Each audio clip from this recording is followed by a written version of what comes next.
Welcome back to Patio Kits Direct. My name is Bill. I'm going to help you today learn how to measure your patio cover.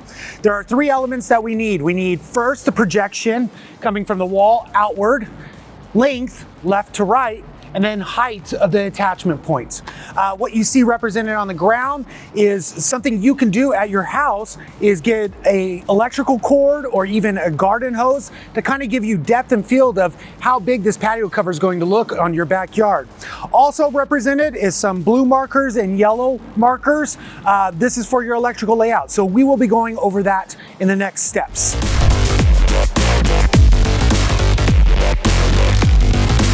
The first thing that we're looking for is projection.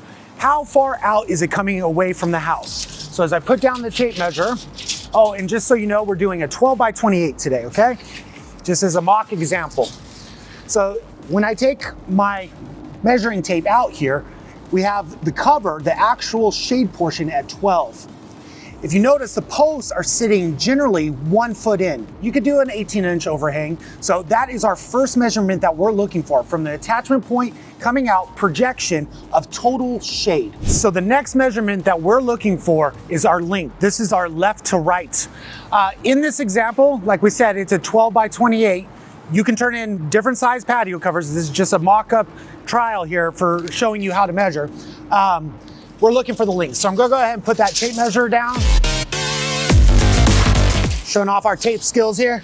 All right, so this cover is 28 feet, okay? So that's our left to right when we go to measure the patio cover. So it's important that you first get the projection, 12, length, 28, and then lastly, the height on the house, the attachment points.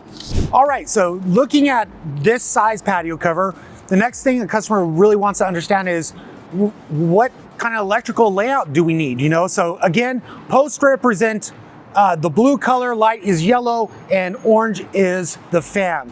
So generally when a customer is wanting to do a layout, you want it to be symmetrical where it looks proper. So in this scenario, we have 2 lights, a fan, 2 lights, a fan, and 2 lights. That is the most common for a larger size patio cover over, let's say, 20 feet. So I hope this helps out today. Reach out to us if you have any questions. Thank you for visiting patiokitsdirect.com.